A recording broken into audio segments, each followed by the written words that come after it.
संपूर्ण जगाला मानव मुक्तीचा मार्ग दाखवणारे तथागत भगवान गौतम बुद्ध, स्त्री शिक्षणाचा मार्ग मोकळा करून स्त्रियांना अंधारातून उजेडाकडे नेणारे महात्मा फुले आणि सावित्रीबाई फुले, समाजातील विषमतेच्या नासुरावरती एक आरक्षणाचं औषध शोधणारे लोकराजे राजर्षी शाहू महाराज आणि सर्व मानवांना मुक्तीचा एक राजपथ संविधानाच्या रूपाने देणारे आणि माणसाला माणूसपण देणारे महामानव डॉक्टर बाबासाहेब आंबेडकर यांना मी सर्वप्रथम त्रिवार अभिवादन करते.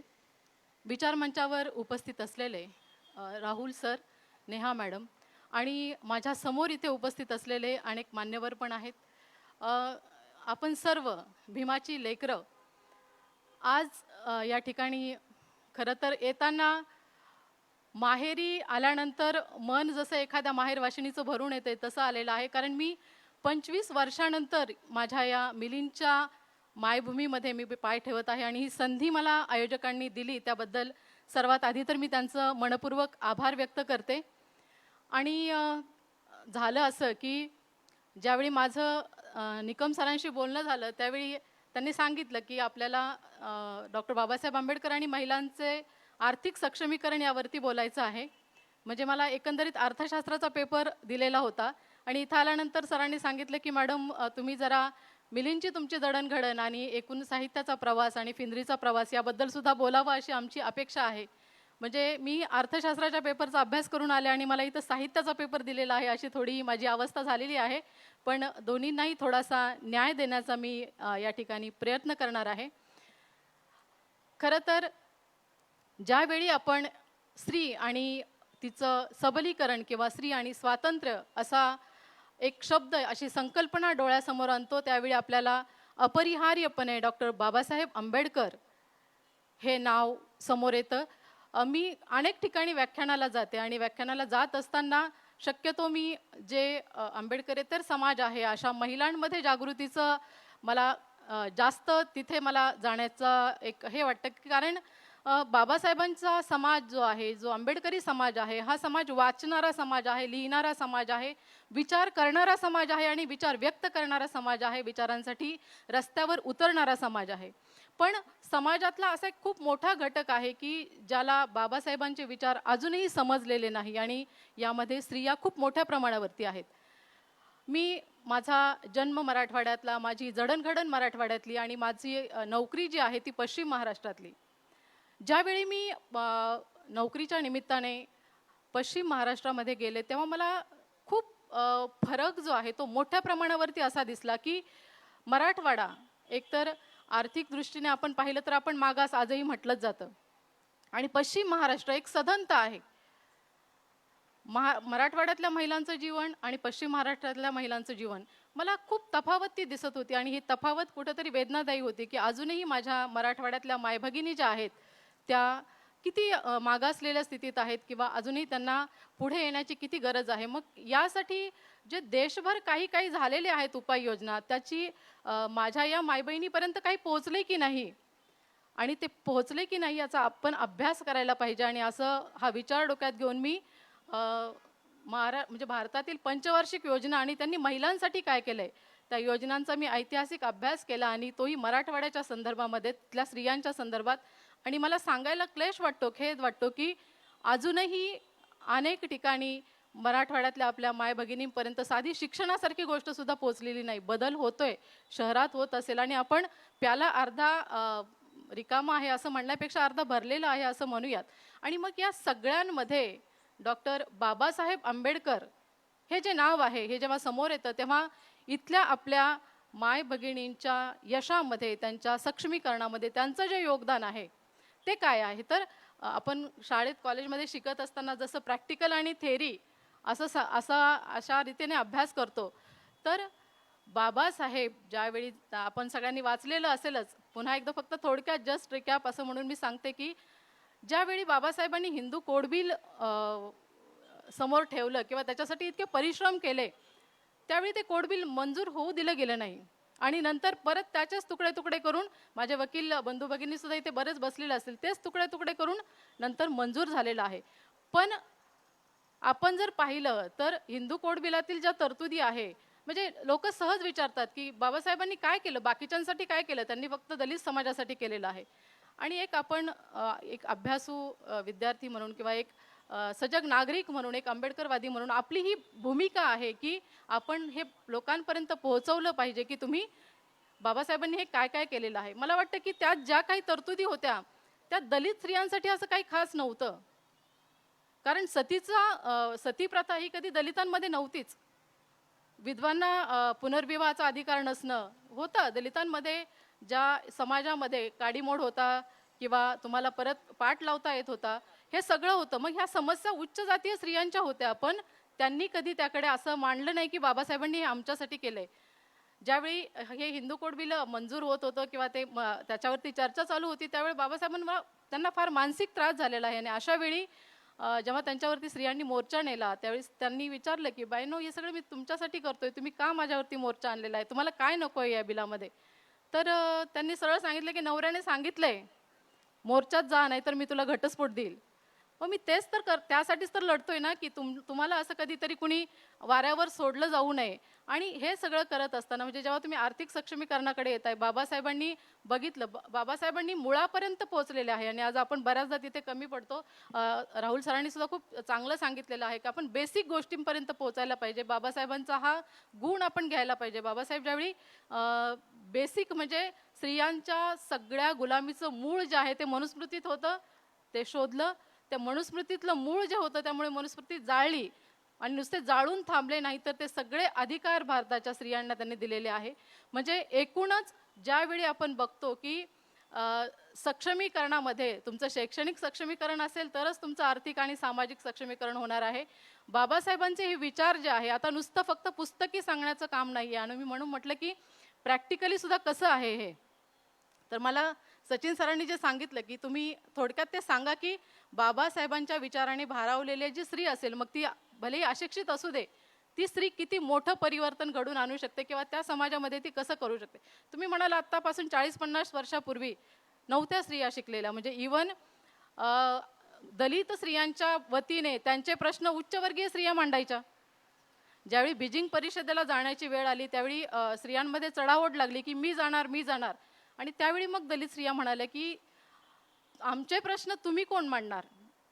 सपोज एखादी स्त्री आहे, तिने जे भोगलेलं आहे ते भोगलेलं स्त्री ज्या पद्धतीने प्रभावीपणे मांडू शकते, ते पाहिलेलं स्त्री नाही मांडू शकत. तुम्ही कितीही अभ्यास केलेला असेल, किती इंग्लिश वाचलेलं असेल, तरी सुद्धा आम्ही जे भोगलंय ते आम्हीच आमच्या शब्दात मांडू. आणि तिथनं दलित स्त्रिया एकत्र यायला लागलेल्या आहेत. आणि तिथनं पुढे बाबासाहेबांचा विचार समोर ठेवून त्यांनी काम केलेलं आहे. आपण शिक्षित स्त्री जसं म्हणतो, तसं अशिक्षित स्त्री सुद्धा मोठ्या प्रमाणामध्ये चळवळीत आहे. आणि बाबासाहेबांची चळवळ जी आहे या स्त्रियांनीच खऱ्या अर्थाने पुढे नेलेली आहे असं मला वाटतं. मी उदाहरणात दाखल देईल, कदाचित काहींना माहिती असेल उदाहरण, पण तरीसुद्धा रिपीट होईल, त्यांनी ते सहन करून घ्यावं. एक गाव आहे, खेडेगाव आहे, दलित कुटुंब आहे. आणि दलित कुटुंबामध्ये एकतर गरिबी असतेच असते, दुसरं त्यामध्ये जर व्यसन असेल तर त्या कुटुंबाची अवस्था जी असते ती अत्यंत वाईट असते. आणि मराठवाड्यातल्या याच कुटुंबामध्ये याच्या जिथे वंशाला दिवा, म्हणजे मागे पुढे काहीच नाही आहे वारस म्हणून, पण तरीसुद्धा वंशाला दिवा पाहिजे अशी त्या वडिलांची इच्छा आहे. वडिलांचा म्हणजे जे दारूचं व्यसन आहे आणि त्यांना वाटते की आपल्याला मुलगा व्हायला पाहिजे पहिला. आणि तिथे पहिली मुलगी होते. आणि मुलगी झाल्यानंतर ही मुलगी का झाली, आता किती जणांना माहिती आहे मला माहिती नाही, पण मुलीला ग्रामीण भागामध्ये फिंदरी म्हणतात, फिंदाडी म्हणतात. कारण काय, तर अशी मुलगी जन्माला का आली, आम्हाला नकोच आहे, नको असलेली मुलगी. आणि पिलेल्या अवस्थेमध्ये वडील त्या मुलीला उचलतात आणि फेकून देतात दूर. आणि फेकल्यानंतर ते एवढासा मांसाचा गोळा आपला रक्तबंबाळ होतो आणि लोकांना वाटते बाळ शांत झालं, आता हे मेलेलं असावं. आणि उगीच मग कटकट नको काही म्हणून बाळाच्या पुरण्याची पण तयारी, कोण काय करते, कोण काय करते. आणि अशा याच्यामध्ये आईचा आक्रोश सुरू आहे. आणि आईने त्या बाळाला हृदयाशी घट्ट पकडलेलं आहे. आणि त्या कुठल्या एका निसर्गाच्या चमत्काराने म्हणा किंवा काय म्हणा, बाळ अचानक श्वास घेतं आणि जोरात रडायला लागतं. त्या बाळाचं ते रडणं जे आहे, म्हणजे त्या आईसाठी तिची ते लेक वाचलेली असते आणि वडिलांसाठी ती फिंदरी वाचलेली असते. आणि तिथून पुढे या मुलीचा जो संघर्ष सुरू होतो आणि ती शिक्षण घेते, म्हणजे ते शिक्षण घेणं सुद्धा तुम्ही चित्रपटात पाहिलेलं असेल माहेरच्या साडीत, मला मुलीचं तोंड बघायचं नाहीये, पण इथे वास्तवात परिस्थिती आहे की या फिंद्रीचं मला तोंडच बघायचं नाहीये. मग जसं मांजर 7 घरं आपल्या पिल्लं घेऊन फिरते, तसं ती आई तिला कधी या बोर्डिंगमध्ये, कधी या नातेवाईकाकडे, कधी त्या नातेवाईकाकडे ठेवत ठेवत ती शिकवते 10वी पर्यंत. 11वी-12वीला कोणी ठेवून घ्यायला तयार होत नाहीत. तरुण मुलगी कोण ठेवून घेणार? आणि अशा वेळी घरात राहून शिकायची वेळ येते तेव्हा वडिलांचा रोज मार खाऊन त्यांचं सगळं ऐकून घेऊन ती शिकत असते आणि ऐन परीक्षेच्या वेळी वडील सगळी वह्या पुस्तकं जी आहेत ती विहिरीत फेकून देतात. आता परीक्षा कशी देणार? तुझं पुस्तकच नाही तर हो नापास. मुलगी विना म्हणजे पुस्तकांची दुसऱ्यांचाच पॅड घेऊन, दुसऱ्यांकडनंच पेन घेऊन, तिसऱ्यांचाच ड्रेस घालून मुलीचा असं ती परीक्षेला जाते, परीक्षा देते, निकाल लागतो आणि ही मुलगी कॉलेजमध्ये पहिली येते.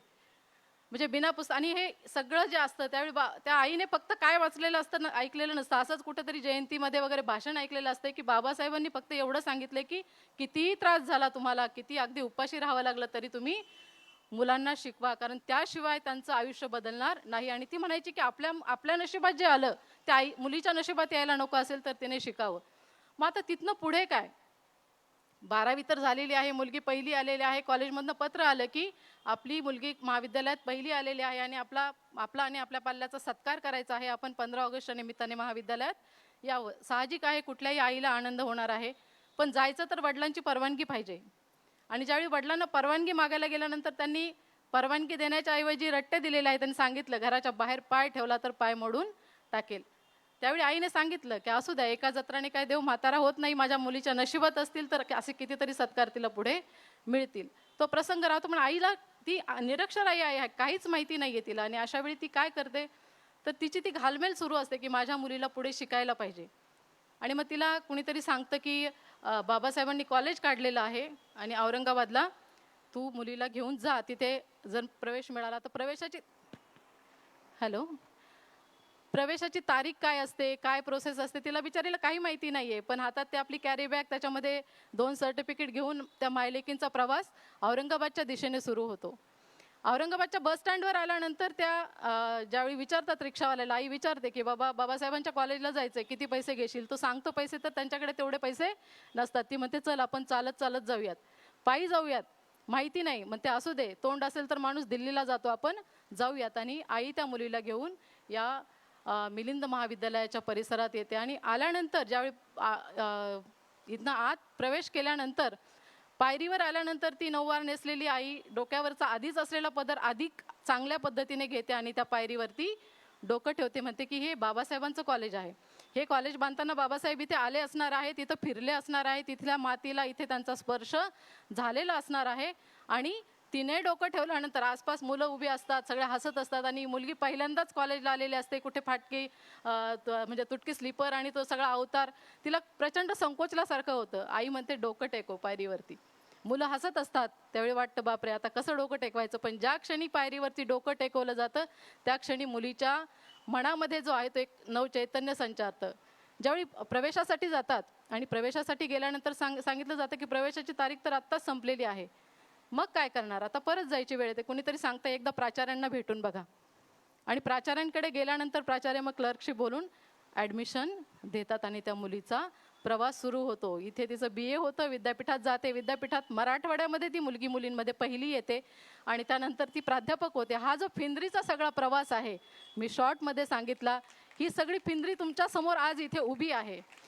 आणि मिलिंद कॉलेज नसतं, आज मिलिंद कॉलेज आहे, ही PS सोसायटी आहे आणि इथली मी विद्यार्थिनी आहे. म्हणून मी अभिमानाने सांगते की मिलिंद कॉलेज नसतं, म्हणजे आहे म्हणून मी आज सांगलीला आहे. सांगलीला चांगल्या मोठ्या म्हणजे पगार सांगू नये असं म्हणतात, पण आता तुम्हाला माहिती आहे सिनियर प्राध्यापकांचे पगार भरपूर असतात आणि आज ही लाखोने पगार कमवते. मिलिंद कॉलेज नसतं तर काय झालं असतं? फार काही फरक पडला नसता. मी आजही पश्चिम महाराष्ट्रातच असते. काय सांगते मी पुन्हा एकदा ऐका. आज मी सांगलीत आहे, शिक्षणाच्या जोरावर मी पश्चिम महाराष्ट्रातच आहे. पण जर बाबासाहेब आयुष्यात नसते, बाबासाहेब माझ्या आईला समजले नसते, तरीही मी पश्चिम महाराष्ट्रातच असते. पण ऊस तोडणीला गेली असते कदाचित, किंवा वीट भट्टीला. कारण माझ्या वडिलांनी 10वीच्या वर्गापासून माझ्यासाठी स्थळ आणायला सुरुवात केली आणि त्यातला प्रत्येक मुलगा जो होता तो अगदी वेल क्वालिफाईड. कोणी ऊस तोडणीत क्वालिफाईड, कोणी वीट भट्टीत क्वालिफाईड. आणि मी अशाच ठिकाणी 100% आजही मी पश्चिम महाराष्ट्रात आहे. आज हा फिंद्रीचा जो प्रवास आहे तो केवळ आणि केवळ बाबासाहेबांनी जे विचार पेरलेले आहेत त्या पेरलेल्या विचारावरती झालेला आहे. म्हणजे आम्ही या मिलिंद महाविद्यालयाची जी इमारत आहे, मी नेहमी म्हणत असते की ही फक्त बाकी बरेच तुम्ही मोठमोठे कॉलेजेस पाहिले असतील, दगड विटा सिमेंट यांनी बनलेले असते. बहिणींनो भावांनो, हे मिलिंद कॉलेज जे आहे किंवा हा जो परिसर आहे हा फक्त दगड वीट आणि मातीने सिमेंटने बनलेला नाही, सळीने बनलेला नाही. हा बाबासाहेबांच्या विचारांनी, त्यांच्या स्वप्नांनी, त्यांच्या रक्ताने, त्यांच्या कर्तृत्वाने बनलेला आहे. आणि मला वाटतं याच्या एका विटेलाही हात लागणं, त्याच्या एका विटेलाही चर जाणं हा म्हणजे आपल्या संपूर्ण समाजाचा अपमान आहे असं मला वाटतं. आणि आपण सगळ्यांनी या संस्थेच्या विकासासाठी सतत झटलं पाहिजे. आणि बाबासाहेबांचे विचार जे आहे ते फक्त आपण नुसते भाषणातून सांगायला नाही पाहिजे. मग तुम्ही म्हणाल मॅडम तुम्ही तरी काय करताय, तुम्ही आत्ता आलाय आणि आमच्यासमोर भाषण सांगायला आहे. मी बाबासाहेब अगदी इथे मला फार बाबासाहेब सविस्तर सांगण्याची गरज नाही, कारण आपण सगळे ऑलरेडी जाणताय. त्यामुळे माझं काम बरंचसं हलकं झालेलं होतं, म्हणून मी डायरेक्ट माझ्या विषयाकडे आले. मी आज जी पश्चिम महाराष्ट्रात आहे, मी हे पण तुलनात्मकरित्या ज्यावेळी बघते ती मराठवाडा विदर्भातली जी आंबेडकरी चळवळ आहे ती जितकी स्ट्रॉंग आहे तेवढी पश्चिम महाराष्ट्रामध्ये आपल्याला दिसत नाही. कारण सदनता जिथे जास्त येते तिथे थोडासा हे होतं. पण ज्यावेळी आता 20 वर्षापासून मी तिकडे आहे, माझे मिस्टर सुद्धा प्राध्यापक आहेत, मग जे आपल्या नशिबी आलं ते इतर कुणाच्या नशिबी येऊ नये. म्हणजे आपण बऱ्यापैकी आपण म्हणतो की तुम्ही काय करताय, आम्ही चळवळीत काम करतो. आणि कुणी विचारलं चळवळ करताय म्हणजे काय करताय, काय दाखवा, तर आपल्याकडे दाखवायला काही नसतं. पण मला जर तुम्ही विचारलं मॅडम तुम्ही चळवळीत आहात असं म्हणताय, तुम्ही काय चळवळ करताय, तुम्ही काय, तर मला माझ्याकडे दाखवण्यासारखं म्हणजे आहे. कारण खूप नाही पण मी माझ्या परीने अगदी माझा खारीचा वाटा उचलण्याचं काम करते. मी ज्या स्थितीतनं आले त्या स्थितीत कुणाला जावं लागू नये. म्हणजे मला म्हणजे अगदी मला आठवतंय की मला नंतर प्रियदर्शिनी हॉस्टेलमध्ये प्रवेश मिळाला. तिथं सगळं जेवण वगैरे असायचं मोफत. पण त्या जेवणाचा प्रॉब्लेम काय असायचा की ते 10 नंतर सुरू व्हायचं आणि कॉलेज तर सकाळचं असायचं. मग जर जेवणासाठी थांबलं तर इकडे कॉलेजचे तास चुकायचे. आणि मग तास जर असा म्हणजे तो इतका हे झाला होता, संघर्ष झाला होता की नेमकं काय करायचं, तास करायचं की ताट आणि तास, दोन्ही मधला हा संघर्ष होता. पण या दोन्हीच्या संघर्षामध्ये नेहमी तासच जिंकले आणि त्यामुळे आज मी इथं आहे. म्हणजे कधीतरी दुपारी 12 नंतर ज्यावेळी कॉलेज संपायचं, आज कारने तिकडे जाताना गेस्ट हाऊसकडे जाताना मी मनात विचार केला की हे गेस्ट हाऊस आणि हे मिलिंद कॉलेज किती अंतर असेल, एक 10-15 मिनिटं चालायचं अंतर असेल, पण मला ते पार करायला 25 वर्ष लागली. म्हणजे तिथंपर्यंत पोहोचायला मला 25 वर्ष लागले. आणि हे घडवलेलं जे आहे ते मला मिलिंदने घडवलेलं आहे. आणि मग मी काय करते लोकांसाठी किंवा मी माझ्या विद्यार्थिनींसाठी काय करते. माझे इथले शिक्षक आहेत, मला आजही आठवतं, डोळस सर होते, प्राध्यापक भिकचंद थोरात सर होते, ज्यांच्यामुळे मी इतिहासाकडे आले. खरं तर आज ते नाही आहेत आपल्यामध्ये आणि मला इथे आल्यानंतर त्यांची प्रकर्षाने आठवण झाली. तर एक अनुभव फक्त सांगते की माझ्यातली साहित्यिक जी स्त्री आहे ती सुद्धा घडवण्याचं काम मिलिंद कॉलेजने केलेलं आहे. इथे विशाखा मंडळ होतं विद्यार्थिनीचं आणि त्या मंडळामध्ये एकदा त्या प्रधान मॅडम ज्या होत्या त्याच्या प्रमुख होत्या आणि त्यांनी सांगितलं, सूचना काढली आणि अनुभव कथन स्पर्धा होती. आणि मला खूप अशी भीती वाटायची की आपण तर एकतर फारच खेड्यातनं आलोय, आपले उच्चार फारच गावंढळ आहेत, आपण शहरात नाही येऊ शकत. आणि ते एक न्यूनगंड मनात बसलेला होता. आणि मग त्यांनी सांगितलं आणि मी अगदी घाबरत त्या स्पर्धेमध्ये भाग घेतला. आणि तुम्हाला सांगायला मला आनंद होतो की त्या स्पर्धेत माझा पहिला नंबर आला. आणि पहिला नंबर आल्यानंतर बशर नवाज जे साहित्यिक होते, मोठे शायर आहेत, त्यांच्या हस्ते मला पारितोषिक मिळालं. आणि माझा लेखनाचा जो प्रवास आहे, मला डोळस सर नेहमी म्हणायचे, तो अनुभव त्यांनी माझ्याकडनं लिहून घेतला आणि तो नंतर मिलिंदच्या मासिकामध्ये प्रकाशित पण झाला. त्यावेळी डोळस सर मला नेहमी म्हणायचे, तू मराठी का नाही घेतलंस. त्यावेळी थोरात सर म्हणायचे, अहो सर आमचे इतिहासाचे विद्यार्थी पण काही कमी नाही, ते सुद्धा लिहू शकतात. तर ही जडणघडण जी आहे, ही माया जी आहे मिलिंदच्या शिक्षकांनी दिलेली आहे. म्हणजे इतका धाक असायचा की औरंगाबादमध्ये आपण कुठे बाहेर दिसलो तरी आपले शिक्षक आपल्याला ओरडतील. आत्ताच्या काळातलं मला माहिती नाही काय आहे. आणि हे जे काही आहे, मग आपण ज्यावेळी खूप काही मोठं होतो त्यावेळी आपल्याला वाटतं आपल्या गुरूंना काहीतरी द्यावं आपण त्यांना. तर त्यावेळी त्यांनी मला एकच सांगितलं की तू तुझ्यासारख्याच सुनीता शोध. म्हणजे सर मी तुमच्यासाठी काय करू किंवा मॅडम मी तुमच्यासाठी काय करू, तर तू तुझ्यासारख्या सुनीता शोध आणि तू त्यांना आधार दे. मी फार काही मोठं करते असं नाही, पण मी दरवर्षी अशा 5 सुनीता शोधते ज्या माझ्या समाजातल्या आहेत, ज्या खरंच अभ्यासू आहेत. आणि तुम्ही विचाराल की मॅडम तुमची चळवळ कुठे आहे, तर माझी चळवळ हीच आहे की तुम्हाला आज माझी विद्यार्थिनी कुठेतरी प्राध्यापक झालेली दिसेल, कुठे PSI झालेली दिसेल, कुठे वेगवेगळ्या क्षेत्रामध्ये कुणी स्वतःचा बिझनेस सुरू केलेला दिसेल. आणि हे मी करते ते पश्चिम महाराष्ट्रामध्ये, जिथं आपला काही बेस नाही तिथे आपण हे सगळं करतो. आधार ही शिक्षण संस्था, सामाजिक संस्था आम्ही त्यासाठी स्थापन केलेली आहे. आणि माझी बहीण जी आहे ती मागे बसलेली आहे. इथे मराठवाड्यामध्ये जे आत्महत्याग्रस्त शेतकरी आहेत, त्यांची मुलं आहेत, त्यांच्या शिक्षणासाठी त्यांच्या घरी जाऊन अशा कुटुंबांचा शोध घेऊन आम्ही हे काम करत असतो. म्हणजे तांड्यावरती जाऊन त्या लोकांना भेटणं, त्यांच्या अडचणी समजून घेणं, आणि त्या दृष्टीने ती इथलं सगळं काम सांभाळते. हे काही सांगण्यासारखं मोठं नाही आहे, पण यातून प्रेरणा घेऊन, आणि ही प्रेरणा हे सगळं जे काही आहे ते आज बाबासाहेबांमुळे मिळालेलं आहे. आणि या बाबासाहेबांच्या आर्थिक सक्षमीकरणाचे विचार हे पुस्तकात नाही आहेत फक्त, तर ते अवलंबी कसे त्यातनं एखादं माणूस घडू शकतं हे आज समाजासमोर ठेवण्यासाठीच कदाचित नागसेन फेस्टिवलच्या लोकांनी मला इथे निमंत्रित केलेलं आहे. आणि मी नेहमी सांगते की बायांनो, म्हणजे आपण ज्यावेळी बोलतो किंवा करतो तर आपल्या भाषणाचा, आपल्या बोलण्याचा 1% तरी परिणाम झाला पाहिजे.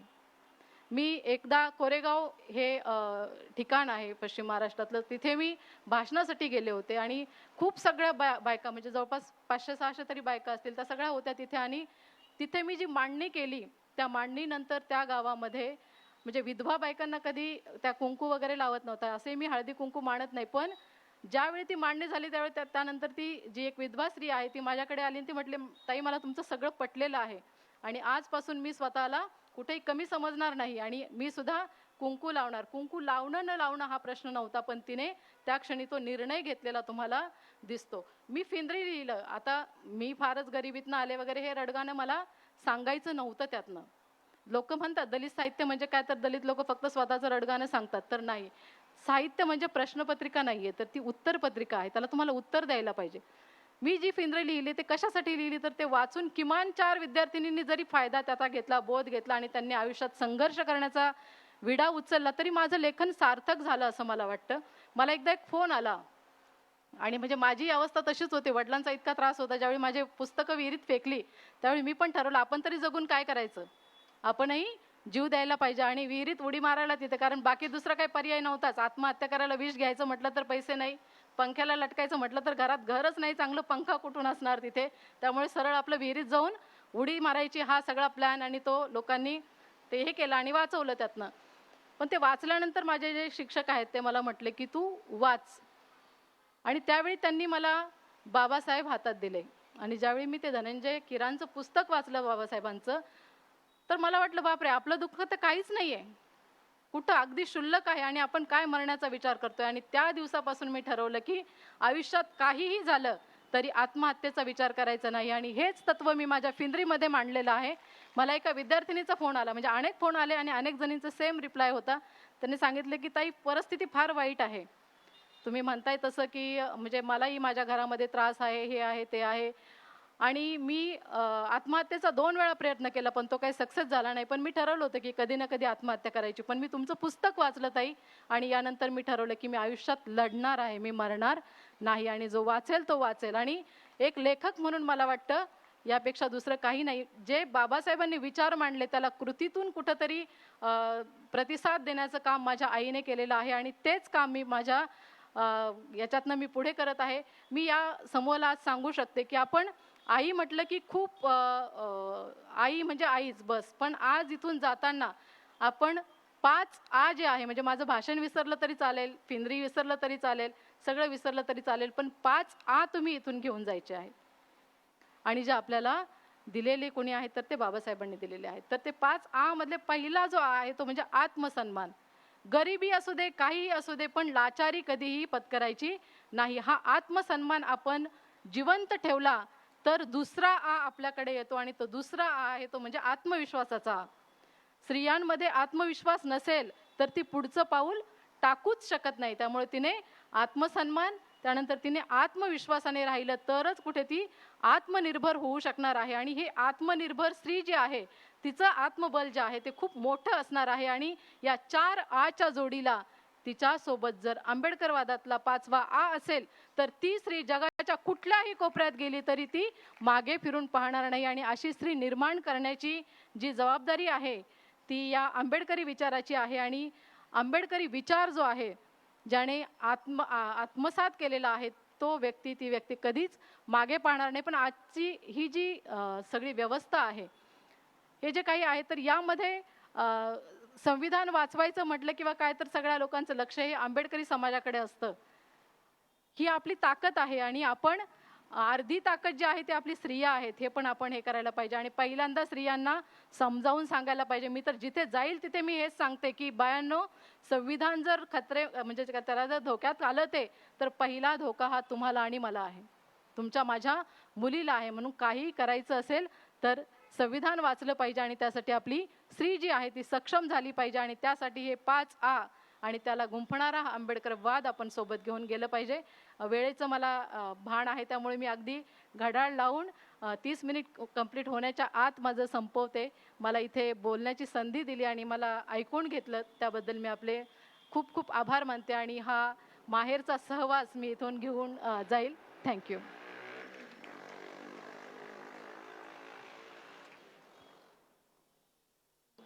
अत्यंत